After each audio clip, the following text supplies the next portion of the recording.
So hi, Natasha. It's a pleasure to have you on the podcast here today. Can you start by just telling us a little bit about yourself and what you do for the listeners today? Thanks for having me, Caris. Lovely to see you. Yeah, so I'm Natasha and I am a psychotherapist. I'm a wellbeing coach and I'm also a motherhood studies practitioner. And I work with women from the early stages of their motherhood journey and actually postnatally as well. So I support women throughout their matrescence period, but also throughout the rest of their lives as well. So many of my clients I have seen throughout that whole journey. Wow, that's incredible.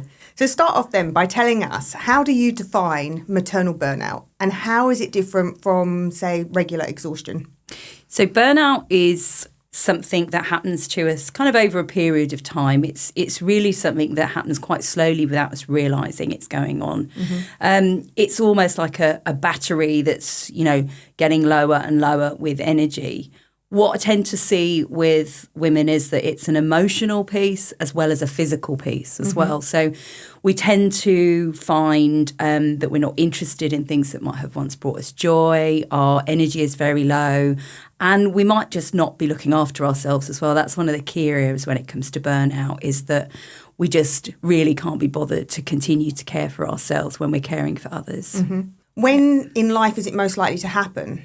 So when we're looking at sort of the maternal piece in particular, often in those first few years of, bringing up children, raising a family, you think about the pressures that women are under. Often we'll see that women haven't really recovered from their postnatal experience, either their birth or if they've had a traumatic birth, or they might have had a fertility journey that has been challenging. So those emotional things are often not dealt with, so they're kind of bubbling under the surface a little bit. And so when you add the pressures of mothering and you add the pressures of, raising a family, is that over time we think that's normal. And that becomes the problem, is that these feelings are not normal and we're often not caring for ourselves in the way that we perhaps should be. So burnout is different to something like postnatal depression as well. So they're quite different psychological pieces. Okay, so that was going to be one of my other questions. What's the difference then between postnatal depression and burnout? So the differences would be that our definition of P&D, postnatal postpartum depression, would be the psychological. So we might have very intrusive thoughts around something. We might have really high anxiety. Right. We may, again, not care for ourselves. We may lose interest in actually just general everyday activities. The differences would be that we might have very, very low mood if we were looking at a client who perhaps had postnatal depression. It might be something that you can't actually shift at all.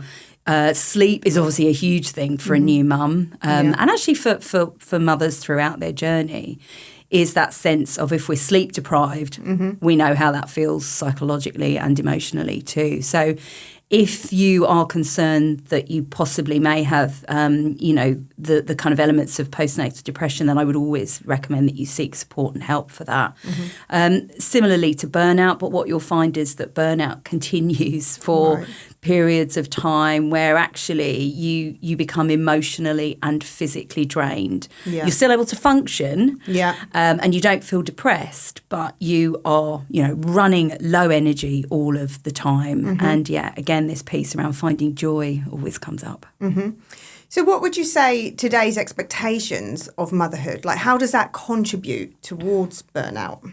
So I think society, in the way that we sit as mothers, has a lot of pressure on women in particular, especially if you perhaps are caring for multiple children or you've got children with disabilities or SEND children. You may be running a business or you may be trying to work at the same pace as you were before children. And we all know what that feels like. And the element of what society expects us to do is to do more with less, with less time, but also less resources. A piece that I always find comes up is isolation and disconnection in those early years as well. And I think that becomes a bigger piece today in society because we don't necessarily have the village anymore. Certainly in Western culture, we're very isolated. We often live away from family. It might be that we don't know the people in our community. I find when I work with women in particular, there's always a rush to the next thing. When am I going back to work? Is my child back at nursery? Those things are really stressful internal conversations, and there's a lot of guilt around those things as well, which really is, as new mums or as young parents or parents of young children, we really shouldn't have to think about those things. But the system is not set up for us to have that flexibility. And of course, the big piece is comparison. I think people spend a lot of time on social media as well, that comparing their lives to other people. I think social media can be so useful in some ways as a parent, that there's a lot of information out there that can help us and guide us. But I think we have to be really careful about that comparison piece, because it can also make us feel like we're not doing it right and it's not good enough. And that can really play into your mindset and actually contribute to burnout or postnatal depression or how you feel as a mother. Absolutely. And I think that can create an internal anxiety, the comparison piece around, not being good enough. We talk about the good enough mother. Yeah. And that's a sociological piece that actually sometimes, good enough is enough, and we can only do what we can do. And when we're feeling, periods of burnout, whether that's in, the matrescence period or whether that's later on in our parenting journey, it's that we've lost a sense of ourselves, and we do lose ourselves in motherhood. Gosh, yeah. Definitely. That sense of identity and how it shifts and changes as we go through. As we grow, I always say, we grow alongside our children. So I think we do have to be really mindful of the messaging that's out there. And a piece that comes up for me is that people look to social media or to the internet for answers.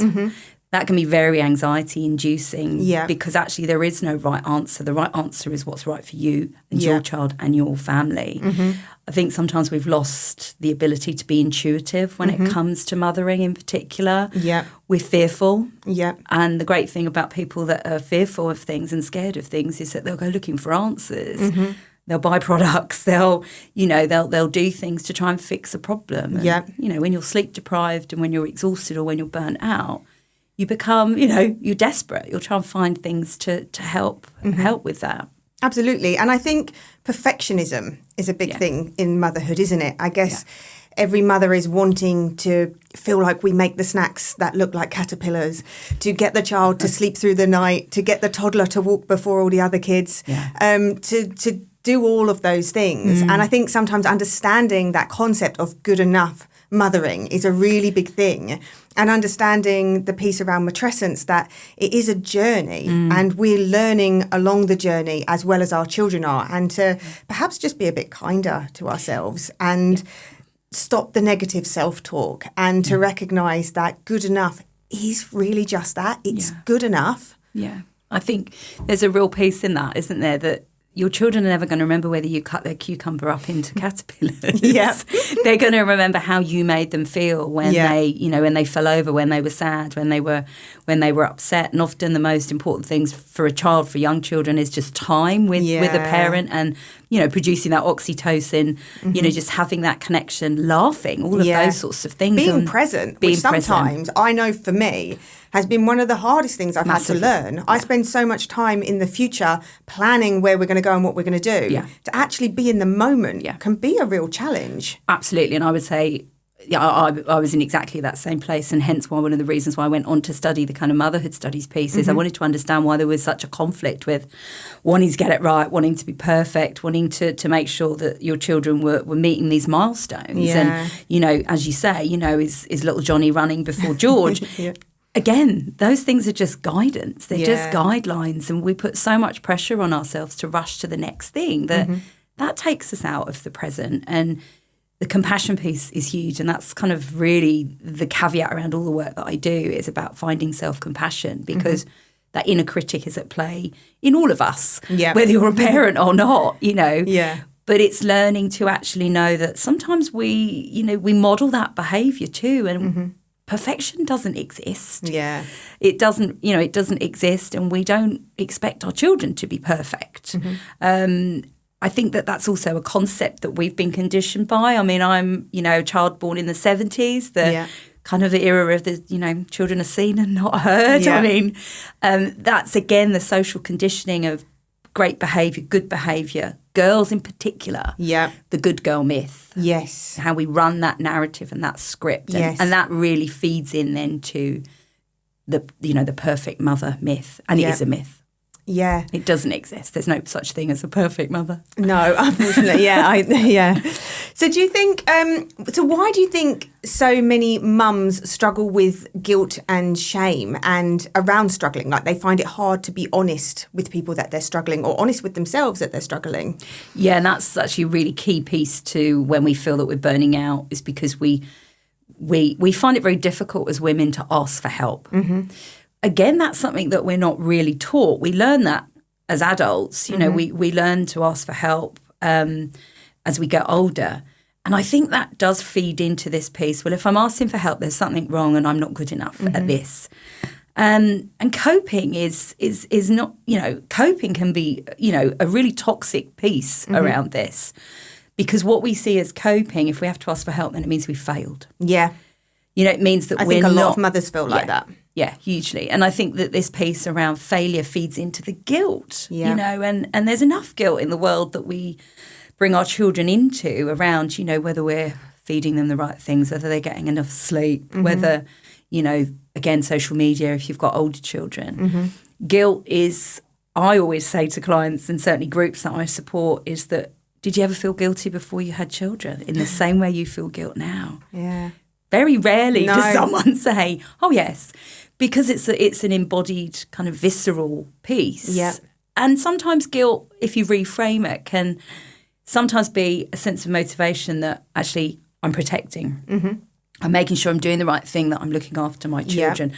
But use it very, very minimally, you know. I think most mothers, you kind of climb into bed at night, don't you, and reflect on the day, and then the guilt can hit over the things that you could have done better or the things that you said that you wish you'd done differently. Yeah, and sometimes that can be quite overwhelming. Massively. And I think that you're absolutely right, that sense of we very rarely look at what's gone well or what we felt has been good. Yeah. It's, again, the guilt of all the list of things that we haven't done, or the messy kitchen, or the laundry that's piling up. Again, it's that internal pressure, but also looking around your environment and saying, I feel overwhelmed. And it's that we find really tough, because a lot of women won't ask for support or help. And again, it's, I should be able to do it all. Yeah. So do you think it's normal to not enjoy every aspect of motherhood? Absolutely. I mean, I always say to clients, actually, I said it to a group the other day, you know, tell me a holiday you went on where you enjoyed every single moment. Tell me a day at work where you've enjoyed every single moment of it.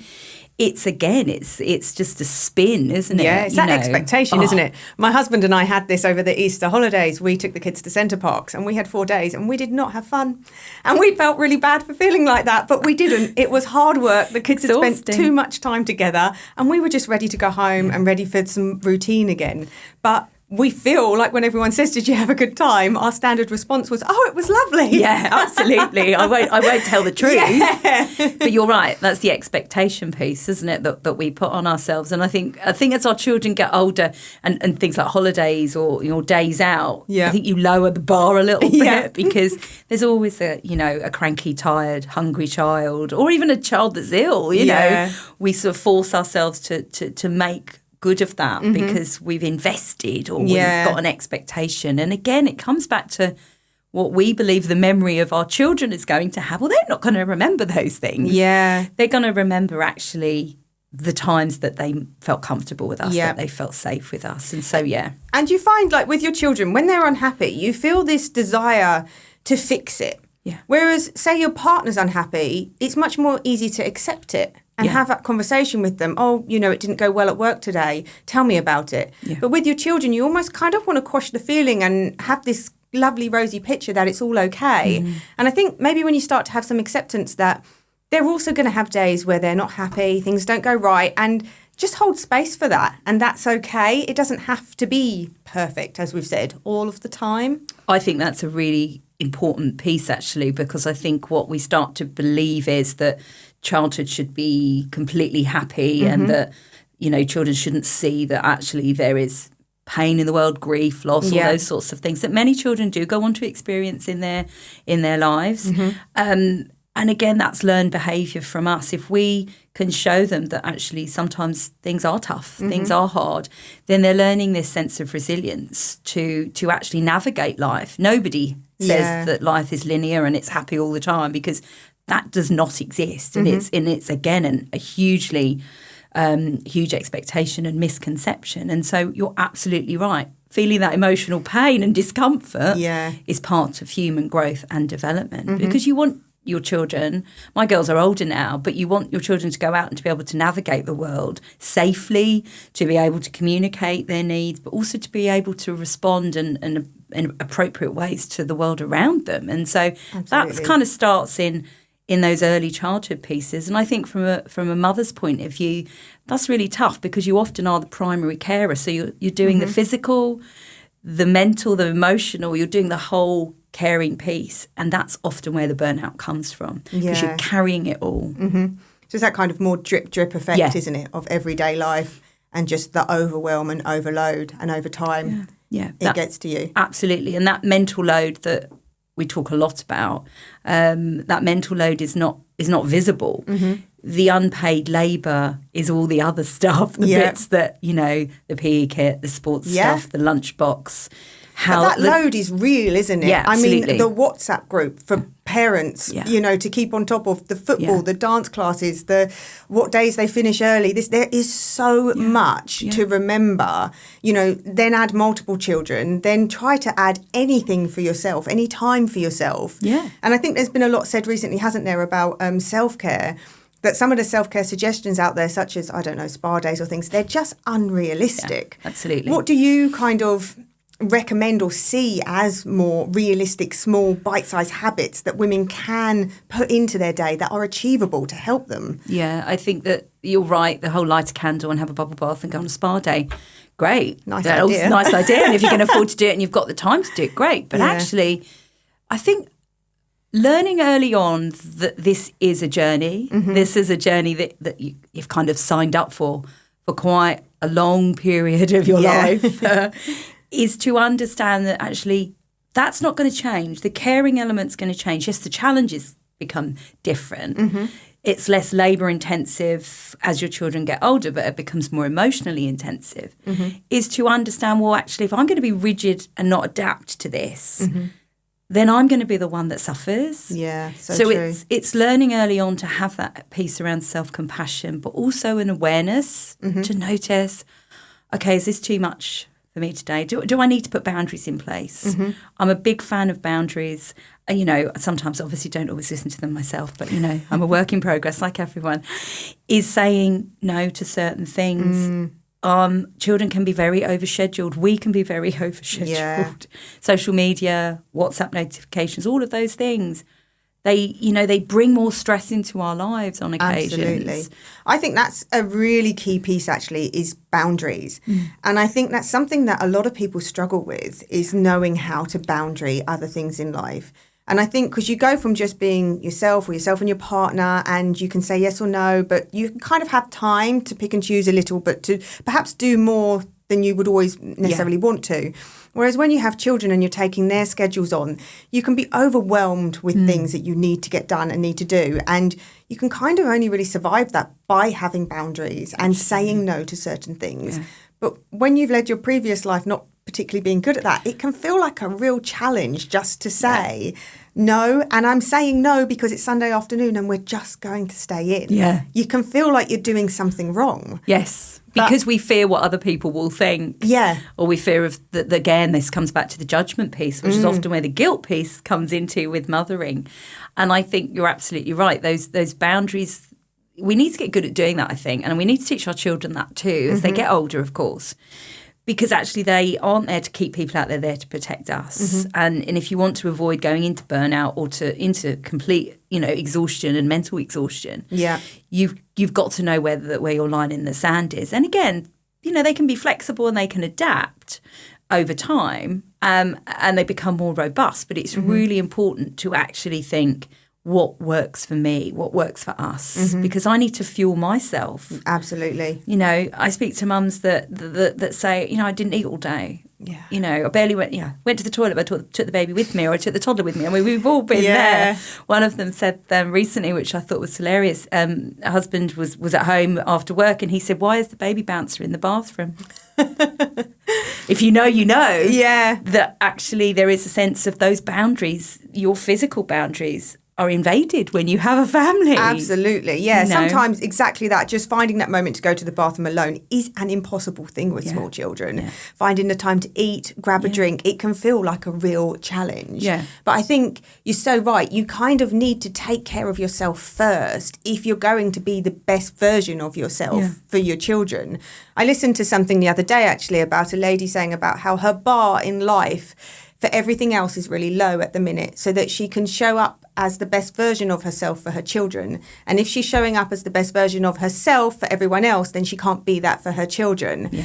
And that really resonated with me, because I thought, actually, that's so key, isn't it? If we want to be there for our children and help them learn that resilience and everything, then we do need to boundary other things in life so that we can get the rest that we need ourselves to actually show up in a present manner. Yeah, absolutely. And I think that's hard in the society in which we live in, isn't it? Because how do you do that when you've got to return back to work? Yeah.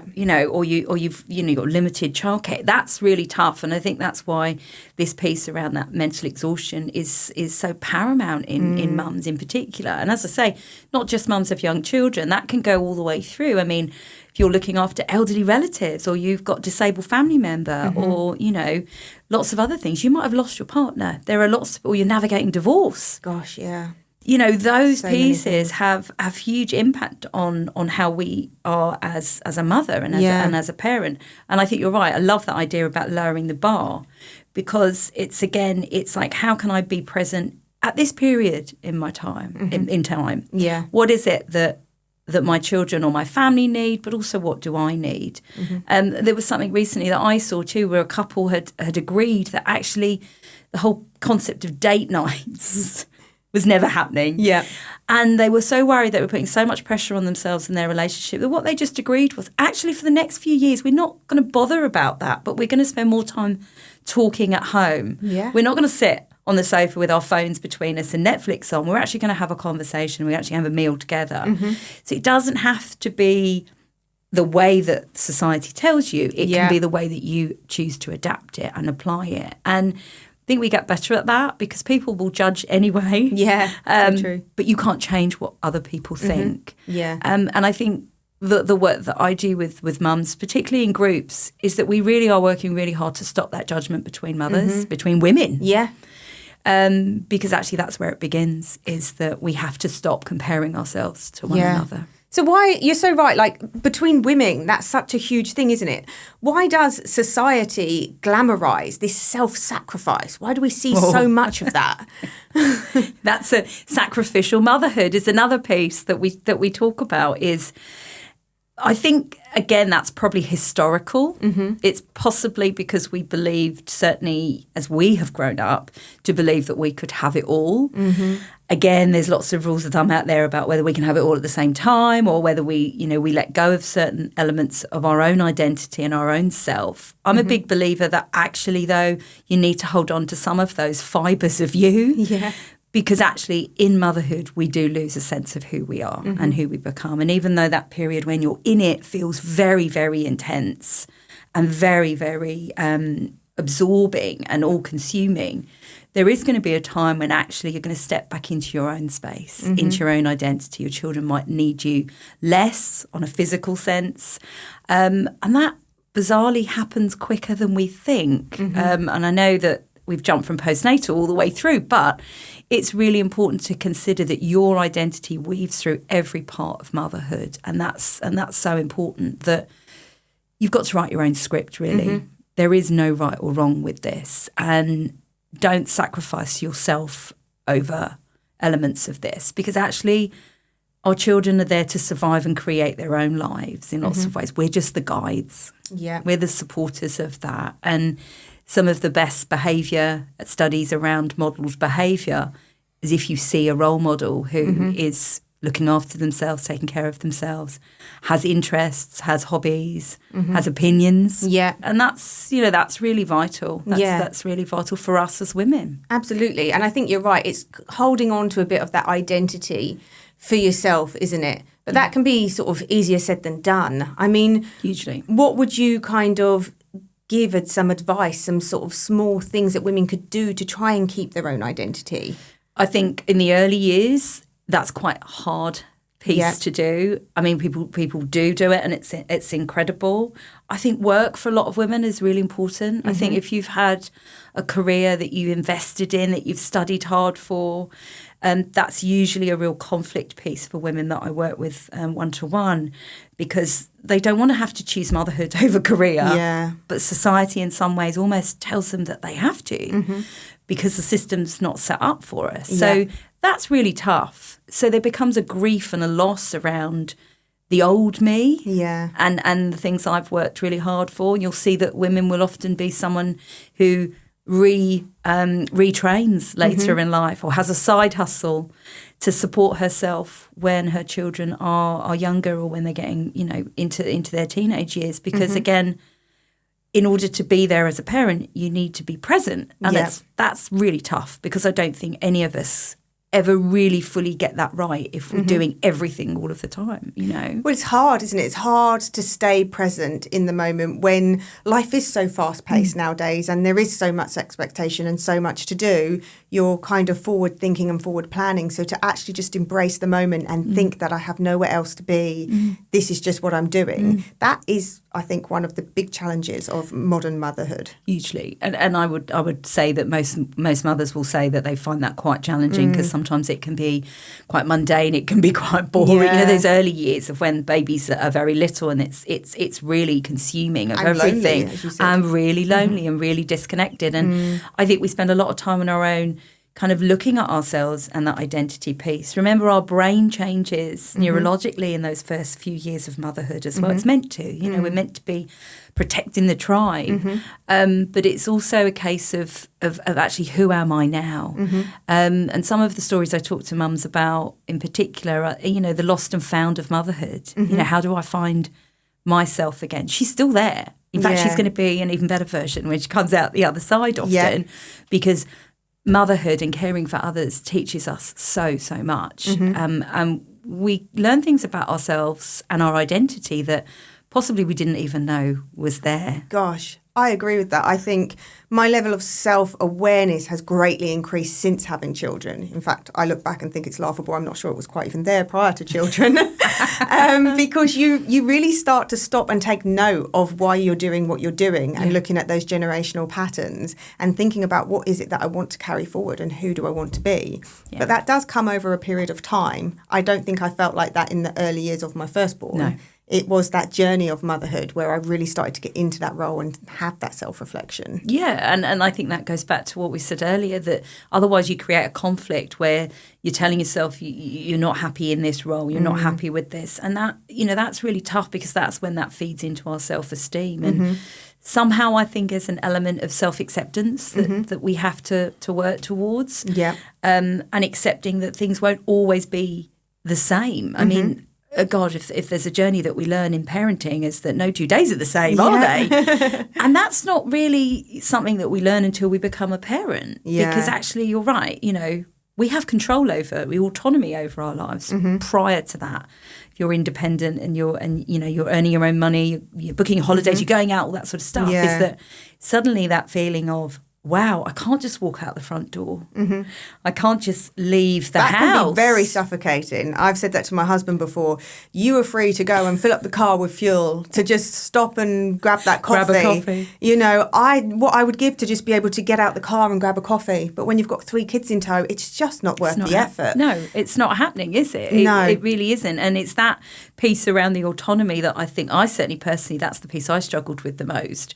And I think many mums do. Yeah. It's just that ability to be able to do that. And that's the piece around the acceptance. And I think, we live in a society which also, we have amazing things for parents. We've got amazing access to different things. You also need to be able to afford those things too, the classes and the groups. And actually it's creating access for all mothers from all demographics, so that they feel seen and that they feel supported. So that it doesn't feel such an isolating piece, so it doesn't lead to things like burnout.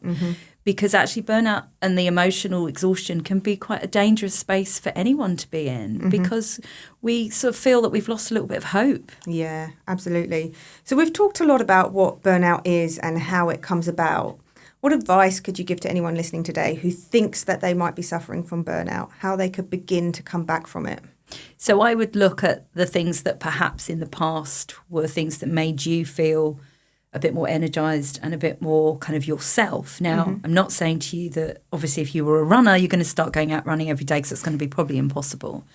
But it's, again, these micro habits, these small bite-sized pieces of things that you can bring into your life. I think we all move too fast. I think we're all going 100 miles an hour. In fact, I sometimes say to people, where are we all rushing to? Oh, yeah, I agree with that. I don't know sometimes. Yeah. And we're teaching our children that as well, which is not great. Not a great model of behaviour because there's too much cortisol flying around. So I would stop, slow down, pause, take that beat, take that breath for you and just reflect on where you are in that moment. We're out of our bodies quite a lot when we're in that sort of stressed or burnout phase. I would recommend certain things like really small changes to perhaps your diet or nutrition. Really focus on what, you're not going to sit down and eat 3 meals a day. You're really not. I mean, we need to be realistic, but make sure you've got fuel. Make sure that actually you get better at verbalizing when you need help. That's one of the biggest lessons, I think, is that it's no failure at all to be able to say, hi, could I just have an hour of your time? Or I saw a lovely interaction the other day actually with a group where one of the mums, the little one, hadn't really slept properly for the last 6 weeks. And, obviously there's a group of mums with young children, all probably struggling with sleep.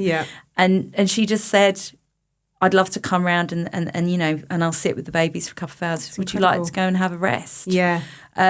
And that connection and that I see you and I feel what you're going through. Can I help? And I think actually sometimes even when we feel emotionally burnt out, sometimes actually seeing that someone else might need us as well is again that acknowledgement. And then you can open up that dialogue too.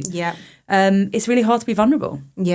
I think you're right. Just sometimes somebody validating how you feel. Absolutely. Just listening to what you're saying and just validating that it is tough.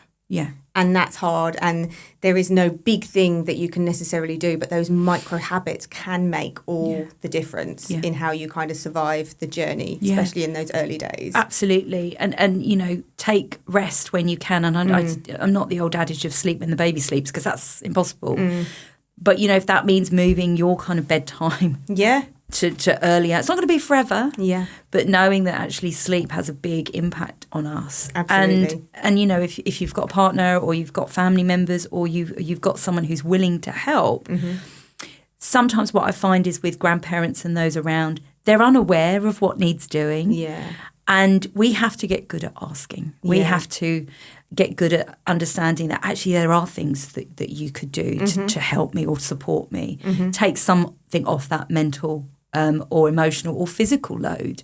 I always say to sort of the postnatal element of the groups I work with or people who I'm working with if I'm doing prenatal is if someone comes to your house when you've just had a baby, they need to either come to do something, bring something, not just sit there and expect cuddles and cups of tea, because actually in many societies in the world, that's unheard of. The village goes in and actually helps bring mum back to full recovery, to restore herself. They help with feeding, they nourish her. She's, she's looked after. Who cares for the mother? That doesn't happen in society. I was going to say, in modern day society nowadays, the visitors will come and sit with the baby and it's exhausting for the mother, isn't it, to go through that process? Especially if she's recovering. When they're tired and exactly that recovery. That recovery. If you've had, a traumatic birth or you've had a cesarean or, you're just going through that dip of those baby blues and those first few weeks of trying to work out what day it is, it's so important that, you're not there as a kind of spectacle, and it's understanding that actually those early few weeks is great for visitors, but actually I always say spread those visitors out. Because actually knowing that someone is going to be popping in, a few months down the line to check in, to see how you are, that's really important too, because burnout comes from that lack of social kind of connection too, when we feel that isolation. So I think that's some great advice there, just to make those micro habits changes, because I think that's something that we can actually do rather than those big expectations. Yeah, absolutely. Fueling your body, fueling your mind. Mindfulness is a really good piece. And I'm not talking about meditation. I'm just talking about what's going on for my body. Am I aware of what's happening to me? Where's my breathing? Yeah. Do I need to just go and make myself a cup of tea and sit down for a minute just to take stock, to reset? Yeah. Because busyness has become a disease and high levels of anxiety come from that constant rushing, constant doing. So it's just, again, tweaking these little pieces throughout the day, stopping, slowing down, taking a breath, fueling your body, and resting if you can. And there's a great book by Dr. Claudia Hammond called The Art of Rest, because we've lost the ability to actually rest. And actually sometimes rest is more valuable than a good night's sleep. Yeah. Because your nervous system will really thank you if you can just slow down. And if you need to rest, that means not doing. Yeah. And again, we are human beings, not human doings. Absolutely. And as you say, the fueling, I think one that actually worked for me, which was a bit of a reframe, was actually what time to maybe eat my meals. Yeah. And I've learned to just eat when the children eat, and I eat with them really early. Yeah. But actually I was then more fueled and ready to tackle bedtime rather than waiting to do dinner after bedtime, getting frustrated that I can't get them to sleep because I'm hungry and tired myself. And it actually, that tiny change in habit made that whole process so much easier. Yeah, absolutely. And I agree that that was something that I did similarly when my girls were younger, because actually that pressure of thinking I'm going to sit down and have a formal meal with my partner when he gets home, it's a myth, isn't it? It doesn't exist. But you're right. And actually having that kind of time when you eat with your children is actually, it's a good time. It's a good social time for them as well. And that peace in the evening where everybody's energy is low, everybody's battery's low, the witching hour, tired, hungry children. And it's that battle of trying to get everybody into bed. So you're absolutely right. It's where can I actually put in things in place that boundary me and help me, drinking more water. It's the basics of well-being, but actually they're really important foundations. They're the things that support us, not just now, but also in the future. And if you build in habits, around that as your children are little, you will have them in place for a long time. And the biggest piece around it though is those boundaries, and time boundaries as well. I agree. How much time do I have? I mean, there's an element in those early years of us not being able to have a shower or wash our hair. And, if you would say to your partner, have you had a shower? Have you washed your hair? Yeah. Wouldn't think of it, would you wouldn't. Absolutely. So actually being able to say, can someone, have baby for a bit or, mind the toddlers, or I need to be able to go and, have a shower and look after myself. Yeah. Those basic pieces around self-care. Absolutely. And I think that's it. They are basic and everyone deserves the right to have them, don't they? They are our basic needs and absolutely. And when we do that, our basic, hierarchical needs are then met. The spa days and the candles and the facials are all add-ons, obviously. Yeah. But that's probably not going to happen for most new mums for quite some time. Yeah. But if you can eke it in, brilliant. So lovely. Do you have any final words of advice that you would offer to our watchers today? So I would check in with yourself. I think that's one of the biggest pieces when we're caring for others and when we're feeling on the verge of possibly burnout or possibly just exhaustion in some ways, is actually, am I being kind to myself? Am I caring for myself? Caring is an action. Loving people is an action. And that, like charging your mobile phone, action needs recovery. It needs refueling. So it's important to actually think, what do I need for myself? You've got to put your own oxygen mask on first sometimes, because then you cannot help anyone else. And sometimes, as we've said, that sacrificial piece is really damaging. Don't set yourself on fire to save someone else as well. We need to be there for our children. We need to be there, and we need to be showing up for them with that sense of assurance, but also that sense of I'm doing a good enough job. Yeah. So change the language that you use with yourself. Be kinder to yourself. And there are lots of little things. There's some amazing journals out there. There's wonderful affirmation cards. read things about yourself that you know, or write things down about yourself that help you think, yeah, I did well today. That went well today. I'm a strong, resilient person, you know. Just allow yourself some compassion and some kindness. And, things over time do change and they evolve and we become stronger. I love that. Natasha, some absolutely incredible advice there. Thank you. I feel like I could talk to you forever we on could this keep topic. going on and on. But it's been a pleasure. Thank you for joining us today. Thank you, Caris. It's been wonderful.